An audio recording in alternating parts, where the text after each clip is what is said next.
Ini baru mental tangguh dan luar biasa.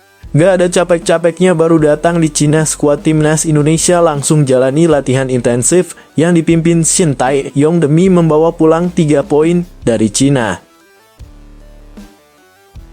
Begini perasaan pemain yang baru saja debut bersama timnas Indonesia, yaitu Liano Reijnders.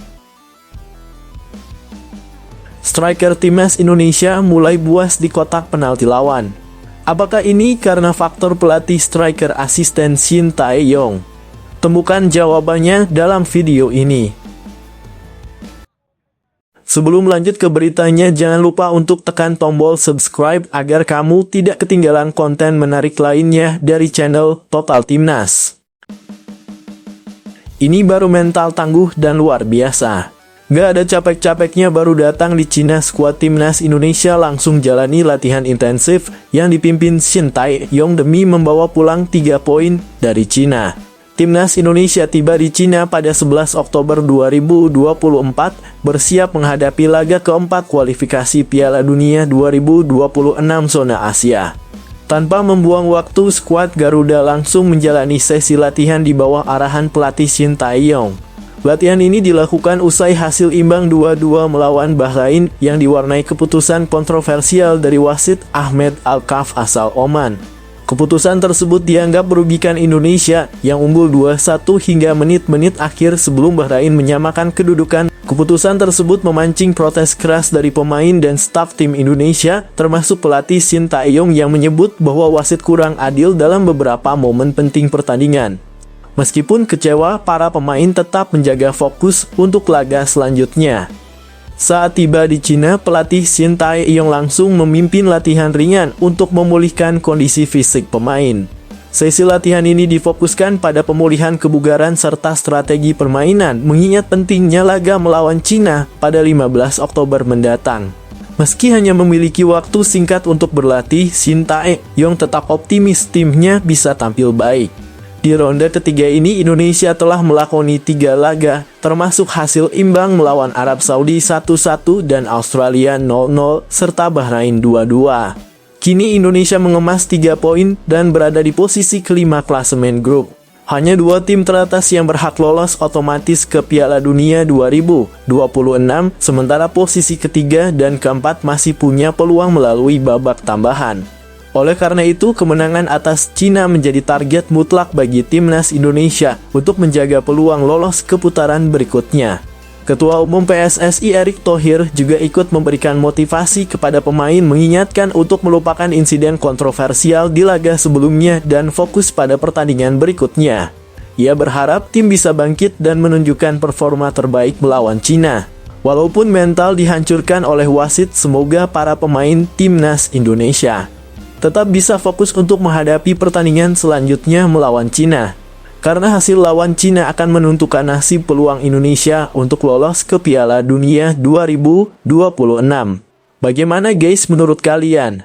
Apakah kalian tetap yakin dan optimis Indonesia bisa mengalahkan Cina nanti? Walaupun mental pemain habis hancur karena ulah wasit yang kontroversial. Coba tulis pendapat kalian pada komentar di bawah ini ya.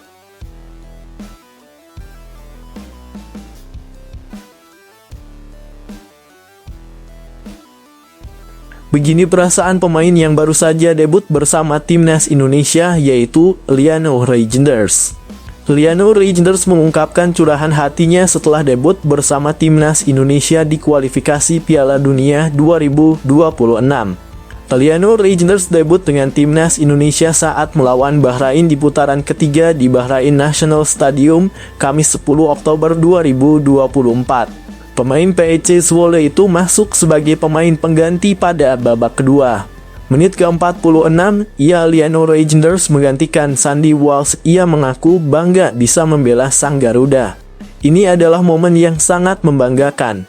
Pertandingan pertama saya bersama timnas Indonesia, tulis Liano Reijnders dalam unggahan Instagramnya. Jumat 11 Oktober 2024 malam, saya ingin mengucapkan terima kasih kepada kalian atas dukungan dan pesan yang telah diberikan. Debut adik Tijani Reijnders itu belum cukup manis karena timnas Indonesia hanya menuai hasil seri. Timnas Indonesia ditahan Bahrain dengan skor 2-2. 2 gol timnas Indonesia dicetak oleh Ragnar Oratmangoen 45+3 dan Rafael Struijk 74. Sementara 2 gol Bahrain dicetak oleh Mohamed Marhoon 15 90+9. Selain Liano Reinder, ada pemain yang debut Mads Hilgers dan Malik Rizaldi. Kedua pemain itu dipasang sebagai starter. Mads bermain hingga peluit panjang dibunyikan. Malik Rizaldi diganti Marcelino Ferdinand pada menit ke-58. Sementara itu selanjutnya Liano Reinders DKK akan melawan Cina pada 15 Oktober 2024.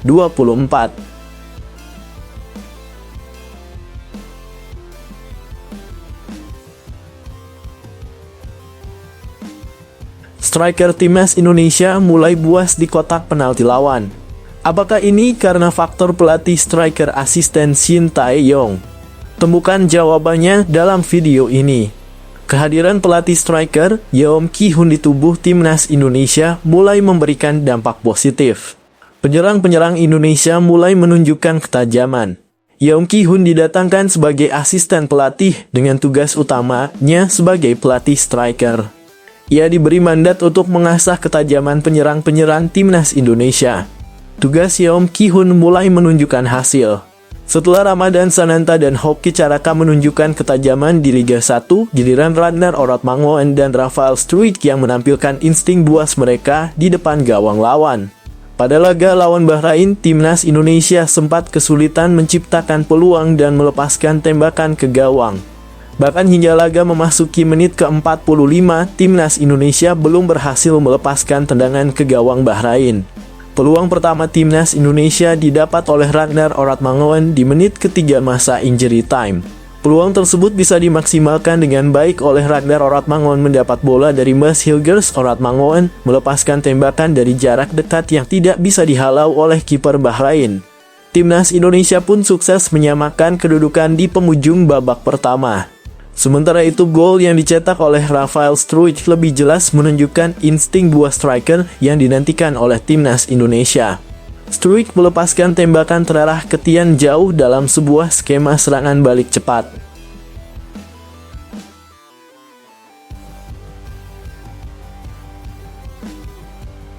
Indonesia harus puas membawa 1 poin dari Bahrain pada pertandingan yang berlangsung di Stadion Nasional Bahrain, Kamis 10 Oktober 2024. Skuad Garuda sempat unggul 2-1 namun tuan rumah mampu membuat gol penyama kedudukan di menit 99 melalui sepakan Mohamed Marhoon sehingga skor berakhir imbang 2-2. Pelatih kepala timnas Indonesia, Shin Tae-yong, mengapresiasi kinerja anak asuhnya yang berjuang keras hingga akhir pertandingan. Sebelum unggul 2-1, timnas Indonesia sempat tertinggal lebih dulu melalui gol pertama Marhoon pada menit ke-15 lewat tendangan bebas, yang dibalas Ragnar Oratmangoen 45-3 dan Rafael Struijk 74. Kedua tim melakukan yang terbaik sampai wasit meniupkan peluit panjang. Akan tetapi saya harus memastikan kembali terkait dengan keputusan-keputusan wasit di pertandingan tadi. Bila AFC ingin semakin maju, maka keputusan dan kepemimpinan wasit juga perlu diperbaiki, kata pria 53 tahun tersebut dalam sesi konferensi pers selesai pertandingan. Mengenai gol menit akhir Bahrain, pelatih asal Korea Selatan tersebut menyayangkan hal tersebut terjadi. Ia juga memaklumi ketika para pemainnya mengajukan protes usai pertandingan berakhir. Soal tambahan waktu seharusnya 6 menit namun menjadi lebih dari 9 menit. Lalu keputusan-keputusan wasit yang menurut saya bias. Saya rasa semua orang bisa memahami kenapa para pemain kami kesal dengan keputusan-keputusan tersebut, tuturnya mengakhiri pembicaraan. Timnas Indonesia langsung menata pertandingan keempat babak 3 kualifikasi Piala Dunia 2026 yang akan menghadapi Tiongkok pada Selasa 15 Oktober. Kembali menjalani pertandingan tandang, tim langsung terbang ke Qingdao 4 jam setelah pertandingan menghadapi Bahrain.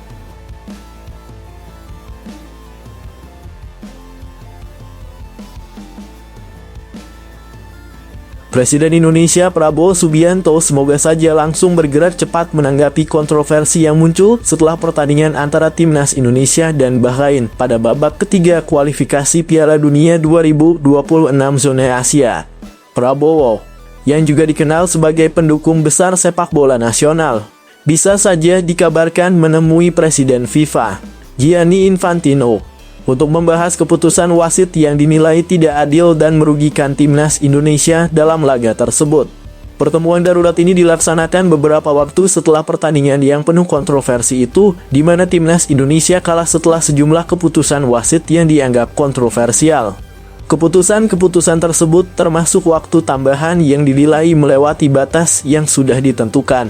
Tuntutan saya dan masyarakat pecinta timnas Indonesia, semoga Presiden Prabowo tidak tinggal diam setelah mengetahui ketidakadilan yang dialami oleh timnas Indonesia. Dalam sebuah pernyataan resmi, mungkin Prabowo menyatakan bahwa ia tidak bisa membiarkan insiden ini berlalu tanpa tanggapan. Kita harus memastikan bahwa keadilan dijunjung tinggi dalam setiap pertandingan. Apa yang terjadi terhadap timnas Indonesia adalah cerminan dari masalah yang lebih besar dan ini perlu diselesaikan. Tolong kepada FIFA hukum seberat-beratnya wasit botak biadab tersebut. Dan kalau bisa ada pengurangan poin untuk timnas Bahrain. Begitulah kira-kira kata Prabowo sebelum bertemu Presiden FIFA nanti. Dalam pertemuannya dengan Gianni Infantino, Prabowo harus menyampaikan keprihatinannya terhadap kinerja wasit yang memimpin pertandingan Indonesia melawan Bahrain. Prabowo mengungkapkan bahwa keputusan wasit tersebut bukan hanya merugikan Indonesia secara teknis, tetapi juga merusak semangat dan moral para pemain serta penggemar yang telah memberikan dukungan penuh. Sepak bola adalah tentang fair play. Jika prinsip itu dilanggar, maka esensi dari olahraga ini hilang, begitu kira-kira kata Prabowo kepada Infantino. Presiden FIFA, Gianni Infantino, semoga langsung menanggapi serius keluhan dari Presiden Prabowo dan menyatakan bahwa FIFA akan melakukan investigasi terkait kejadian tersebut.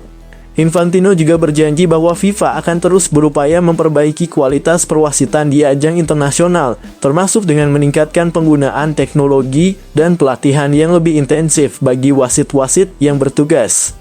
Kami memahami betapa pentingnya integritas dalam sepak bola dan kami akan memastikan bahwa setiap pertandingan berjalan sesuai dengan prinsip-prinsip fair play. Kami menghargai masukan dari Presiden Prabowo dan akan segera menindaklanjuti masalah ini. Kami pastikan bakal ada sanksi khusus yang akan diterima wasit Ahmed Alkaf asal Oman tersebut. Jadi untuk Bapak Prabowo dan seluruh masyarakat Indonesia untuk tetap tenang, kami FIFA akan menjatuhkan sanksi yang seberat-beratnya terhadap wasit tersebut. Dan memastikan kedepannya FIFA siap membantu Indonesia agar tidak dicurangi wasit-wasit laknat itu, kata Infantino dalam pertemuan tersebut.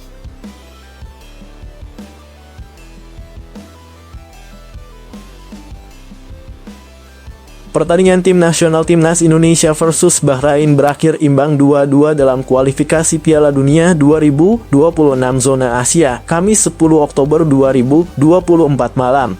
Pemain Bahrain Mohamed Marhoon membuka pertandingan lewat golnya pada menit 15. Timnas Indonesia sempat unggul berkat gol Ragnar Oratmangoen 45+3 dan Rafael Struijk 74.